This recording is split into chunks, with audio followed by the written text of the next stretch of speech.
இன்னைக்கு நம்ம ஒரு முக்கியமான இன்ஃபர்மேஷன் பற்றி தான் பார்க்க போகிறோம். அதாவது பத்திரப்பதிவுத்துறையிலேருந்து 2 முக்கிய அறிவிப்பு வெளியிட்டிருக்காங்க. இப்போ இதை பற்றின மொத்த இன்ஃபர்மேஷன் தான் இந்த வீடியோ பார்க்க போகிறோம். இந்த வீடியோ ஸ்கிப் பண்ணாமல் ஃபுல்லாக பாருங்கள். அது மட்டும் அல்ல, இந்த வீடியோ நிறைய பேருக்கு ஷேர் பண்ணுங்க. ஓகே, ஸோ ஃபஸ்ட் அறிவிப்பு என்ன கொடுத்துருக்காங்கன்னா, பொதுமக்களிடமிருந்து வரப்பெற்றுள்ள கோரிக்கைகளின் அடிப்படையில் அரசின் வருவாயை பெருக்கும் நோக்கிலும் பொதுமக்கள் பயன்பெறும் வகையிலும் 2023-24 நிதியாண்டின் இறுதி மாதமான மார்ச் மாதத்தின் கடைசி சனிக்கிழமையான 30/3/2024 அன்று மட்டும் ஏற்கனவே பார்வை ஒன்றில் கண்ட ஆணையின்படி தற்போது சனிக்கிழமைகளில் இயங்கி வரும் 100 சார பதிவங்களுடன் பார்வை 2இல் காணும் அரசு கடிதத்தை தெரிவித்ததற்கிணங்க இதர அனைத்து சார பதிவங்களும் செயல்பட வேண்டும் என தெரிவிக்கப்படும் சொல்லியிருக்காங்க. அதாவது இந்த நிதியாண்டுக்கான கடைசி மாதம் இருக்கு பாருங்க, 30/3/2024 சனிக்கிழமை அன்னைக்கு அனைத்து ரெஜிஸ்டர் ஆஃபீஸருமே செயல்படணும் அப்படின்றத சொல்லியிருக்காங்க. எல்லா ரெஜிஸ்டர் ஆஃபீஸுமே 30/3/2024 அன்னைக்கு பார்த்தா ஆஃபீஸ் செயல்பட போகுது.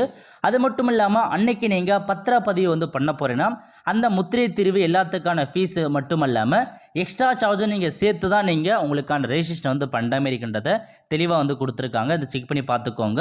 ஸோ அந்த எக்ஸ்ட்ரா ஃபீஸும் சேர்த்து தான் நீங்கள் கட்டுற மாதிரி இருக்கும் அன்னைக்கு பத்திரப்பதிவு பண்ணுறவங்க. மேலும் அன்றைய தினங்களில் ஸ்டார்ட் 2.0 திட்டப்படி அனைத்து அலுவலகங்களிலும் பதிவு பணி இணைய வழி தடையின்றி நடைபெற ஏதுவாக பொதுமக்களுக்கு முன்பதிவு செய்திடும் வசதி மற்றும் அலுவலக பணியாளர்கள் பொதுமக்களுக்கான ஹெல்ப்லைன்ஸ் மற்றும் ஹெல்ப்லைன் வசதியும் பார்த்தா இருக்குன்றதை சொல்லியிருக்காங்க. ஸோ எல்லாமே அன்றைக்கி ப்ராப்பராக ஒர்க் ஆகுன்றதை சொல்லியிருக்காங்க. ஸோ இதான் உங்களுக்கான ஃபர்ஸ்ட் அறிவிப்பு வெளியிட்டிருக்காங்க. ஸோ 30/3/2024 அன்னைக்கு பார்த்தா தமிழகம் முழுவதும் உள்ள எல்லா ரெஜிஸ்டர் ஆஃபீஸுமே ஓப்பனில் இருக்கும். ஓகே, அதுக்கடுத்து செகண்ட் அறிவிப்பு என்ன கொடுத்துருக்காங்கன்னா, பத்திரப்பதிவை ரத்து செய்ய மாவட்ட பதிவாளருக்கு அதிகாரம் வழங்கும் தமிழ்நாடு அரசின் சட்ட திருத்தத்தை நிறுத்தி வைத்தது உயர்நீதிமன்றம் சொல்லியிருக்காங்க.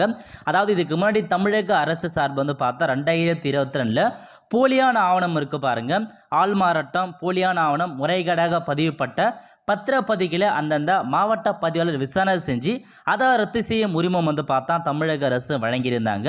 இதில் என்ன சொல்லியிருக்காங்கன்னா, இப்போதைக்கு அந்த முறையாக விசாரணை நடத்தாமல் மாவட்ட பதிவாளருக்கு அந்த திட்டம் இப்போதைக்கு ரத்து செய்கிறோம் அப்படின்றத சொல்லியிருக்காங்க. இதுக்கப்புறம் அந்த மாவட்ட பதிவாளர் இந்த ஸ்கீம் மூலமாக பத்திரப்பதிவு ரத்து செய்வதற்கான அதிகாரத்தை நிறுத்தம் செஞ்சு வச்சுருக்காங்க. ஸோ திரும்ப பார்த்தா தமிழக அரசு பார்த்தா கோர்ட் மூலமாக கேஸ் போட்டு தான் திரும்ப அதுக்கான ஸ்கீம் வழங்குவாங்க. ஸோ இப்போதைக்கு பத்திரப்பதிவை ரத்து செய்வதற்கான அதிகாரத்தை மாவட்ட பதிவாளருக்கு நிறுத்தம் செஞ்சுருக்காங்க, கோர்ட் மூலமாக செஞ்சு வச்சுருக்காங்க. ஸோ இதுக்கப்புறம் அதுக்கான பதில் வந்ததுக்கப்புறம் தான் இன்னும் கோர்ட் மூலமாக கேஸ் போயிட்டு திரும்ப அதுக்கான இம்ப்ளிமெண்ட் பண்ணுவாங்க.